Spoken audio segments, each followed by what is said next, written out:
Ayan, look at that. Yung ating spring onion. Ayan, mag-a-update po tayo sa kanila ngayon. Ayan, napakainit na po dito, tanghali na. Ayan, gandang tanghali sa lahat dyan na hindi busy. Hindi busy ang kanilang tanghali. Andito tayo sa aking garden.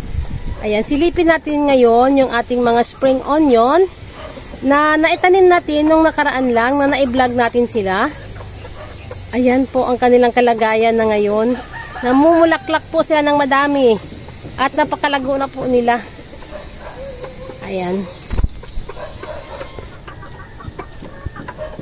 Ayan, silipin natin dyan.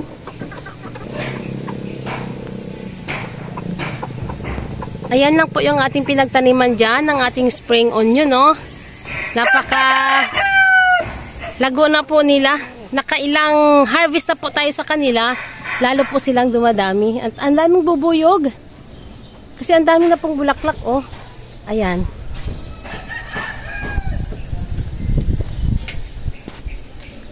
Ayan na po yung ating mga spring onion na naitanim noong nakaraan. Ayan, meron po ako ditong naitanim na ibang variety ng spring onion. So, bali malalaki po ang kanilang dahon. Ito po siya, oh. Napakalaki nito. Iba po siya sa native lang na spring onion. Itong spring onion na to, binili ko po ito dun sa palengke. Nagtry akong magtanim. Ayan, at nabuhay siya. Napakaganda po niya, oh. Ayan, buhay po siya. Bali, yung isa na nabili ko, tinanim ko na lang. Nagtry akong itanim. Ayan, at nabuhay. Napakaganda niya. Ayan, dito tayo sisilip sa kabila. Ayan po yung ating spring onion, no? Napakadami na po nila, oh. Napakaganda po ng kanilang pagkatubo. Nakailang harvest na tayo dito. Ay, meron po ako na pansin sa aking spring onion. Ayan, dito. Dahil napakahirap doon dumaan. Ayan po yung ating spring onion. Dahil yung kanilang mga bulaklak, nagkakaroon po sila ng mga seeds. Ayan. So, bali, ang ginawa ko sa mga bulaklak na nagkakaroon ng seeds, hinihulog ko po sila dito sa may ilalim ng paso. Ayan, nakita nyo yan? Katulad yan, oh, ayan, katulad nito. Ayan. Itong, pwede na siyang itanim or isabwag dito sa puno ng ating mga nakatanim na mga spring onion. Ayan, nakikita nyo ba? Dahil napakaliwanag na. Ayan, oh. Bali yan. Yung hulog po natin yan dyan. Yan po ang ginagawa ko. Ayan, no. Hinihulog ko yung ayan. Ayan, hinihulog ko yan. So, bali ang nangyari, lalo pong dumami yung ating mga spring onion. Kaya, kahit matagal na po na nakatanim dito sa paso na ito ang ating mga spring onion, hindi po siya na uubusan dahil pag nag-harvest tayo dito, meron pong kapalit. So, bali yung hindi na sasayang yung ating mga bulaklak dahil nagkakaroon po sila ng seeds. Ayan, katulad nito, dito, nag-harvest ako dito. Dito sa side na to, ayan. Kaya yung mga ibang mga na tumutubo na katulad niyan, nag-from seeds, ayan. Dito ko lang po sila iniuhulog. Nilalaglag ko po yan dyan sa paso na yan. Katulad niyan dyan. Ganyan ang ginagawa ko. Ayan. Nagkakaroon po siya ng panibagong usbong. Nabubuhay po yung mga seeds. Katulad nito, nabubuhay po yung mga seeds ng ating mga spring onion. Kaya, tingnan nyo, kahit nakailang harvest na po ako dito, yung mga spring onion, lalo po silang dumadami dahil hindi tayo nauubusan dahil tumutubo po yung mga bulaklak na nagkakaroon ng seeds, nagkaka-seeds. Ayan, katulad nito, oh, ayan, oh, napakalaki po nito. Ito, napakaganda nito. Yung kulay itim niyan, ayan, yan po yung ating iuhulog dito dahil nakita nyo yan, oh, ang dami pong nahulog dyan. Kaya tumubo siya. Ayan, oh, dahil tumubo, oh, maliliit. Maliliit pa. Ayan po ang kagandahan ng spring onion. Kahit nagbubulaklak po siya, hindi po masasayang. Huwag nyo po siyang tanggalin hanggat hindi pa po siya pwedeng itanim. Diyan lang po, pwede nyo po siyang ilalaglag. Hindi na kailangan meron pang panibagong paso. Diyan lang, pwede po siya. Mabubuhay po yan dyan. Ayan, dadami po ang inyong spring onion katulad nito. Oh, ang dami dito, oh. O, diba? Ang lalaki na po ng kanilang mga tumubong. Ayan, katulad nito, oh. Ang dami ng tumubo. Ayan. Kaya, ang dami po nila ngayon sa paso na yan.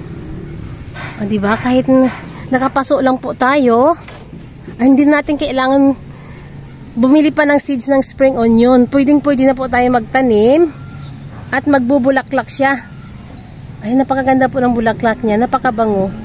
Native lang po ito na spring onion. Ayan, napakaganda po ito ilagay sa gulay. Yung pag naglalaswa tayo, alam nyo ba yun, mga ilongga dyan? Ang sarap po yan ilagay sa laswa.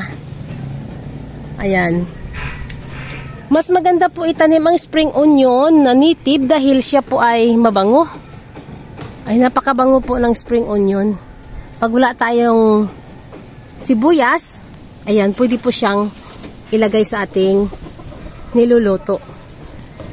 Ayan, napakaganda po ng tubo ng ating spring onion, oh. Ayan, dito kasi nakapag-harvest tayo dito. So, bale, may kapalit na po siya. Ayan, oh.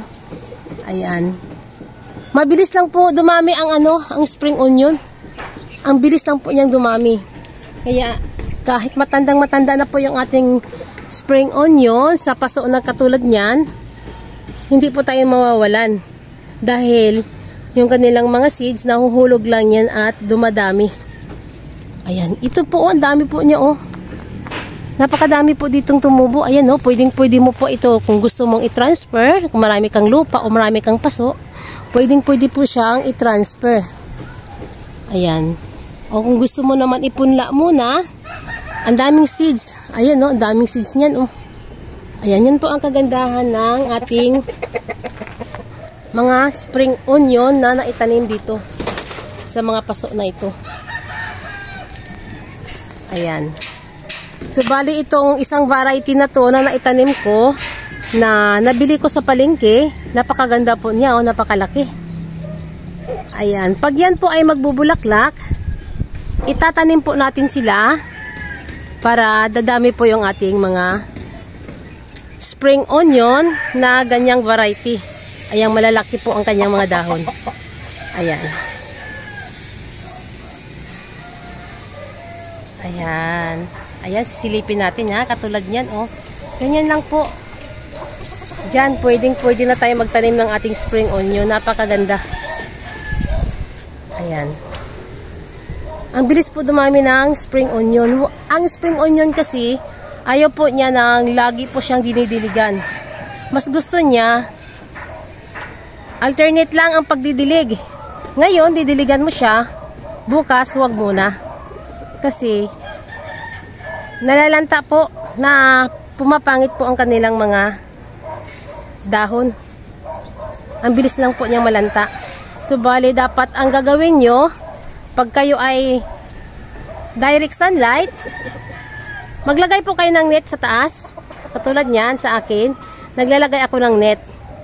Para yung ating mga tanim dyan, hindi po sila mamamatay sa sobrang init.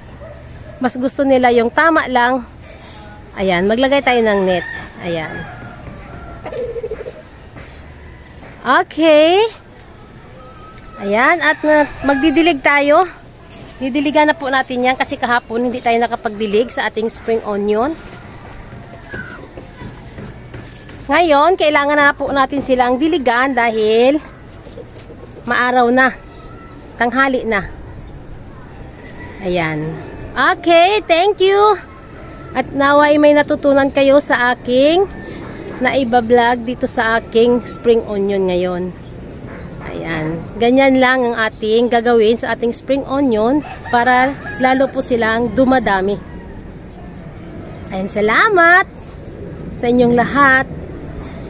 At tayo'y magdidilig na ng ating mga spring onion. Okay, salamat sa inyong lahat sa walang sawang panonood sa aking mga vlog. Please subscribe my channel, Inday Names Rooftop Garden. Bye!